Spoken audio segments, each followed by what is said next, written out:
Hi guys, this is me, Nightmare3464. Let's continue reading the Slender Man Love Story Chapter 3. This is the last chapter of the story, and I'm sorry, it's a very short story, and it's getting good in this last chapter. Let's continue reading.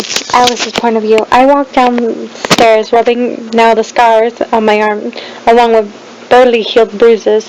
Hurry up! I picked up the pace and walked in front of the room to see my mom, arms crossed and foot tapping. Yes, Mom?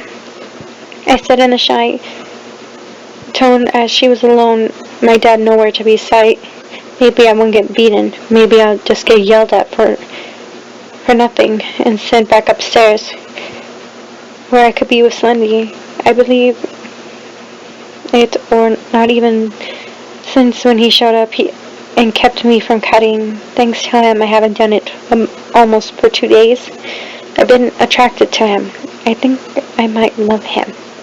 But I wouldn't know that for all I know, it wasn't for my friends. I don't have friends. Honestly, I never felt love from my parents, or my friends, or not my teachers, and certainly not for myself, even if I haven't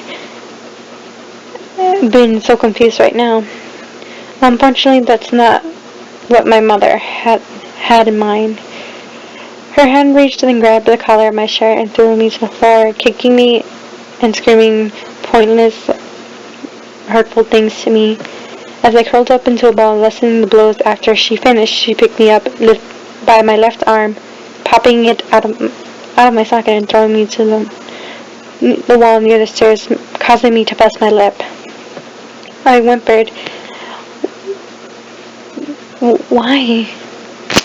Why? Your father left me because of you. Stupid bitch. Now go upstairs and don't come down.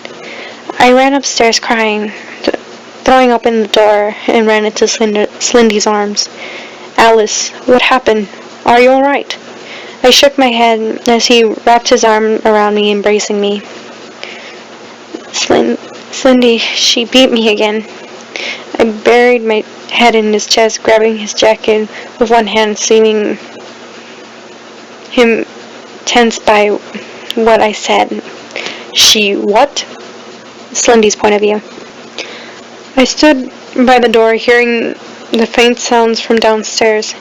I heard footsteps, and before I could open the door to see who it was, Alice running straight into me, bruised and bloody. Her left arm looked dislocated. Alice, what happened? Are you alright? She shook her head. Slendy, she beat me again. She what? Wait, again? I feel my tentacles coming out of my back. I tried my best to control them. Again. She's done this before? She normally has my dad do it for her, but she did it tonight because he left her. It clicked that night. She was in the forest. How she was begging me not to take her home. She didn't want them to beat her. I moved down to where I was looking into her eyes as I stroked her cheek and wiped some of the blood on her lip away. Alice. Yes, Slendy? I'm going to take care of your injuries, but first I have other business to attend to, however. I'll be back shortly. Now go lay down.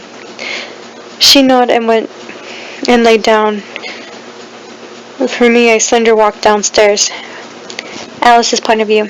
Business? What business? I didn't question him, as he had done nothing but good for me, so I have no reason to question him. I went laying down on my bed as I heard an incident and waited for him to come back. What the hell? Who the fuck are you? I heard my mother yelling downstairs. I heard speaking, your worst nightmare, bitch. I heard my mother's high-pitched scream, and then it was silence for a few seconds. Slendy appeared, covered in blood, as he saw my pale face. I'm sorry, he muttered. I smiled, though my injuries or putting me in painful pain. It's alright. I didn't like her anyway.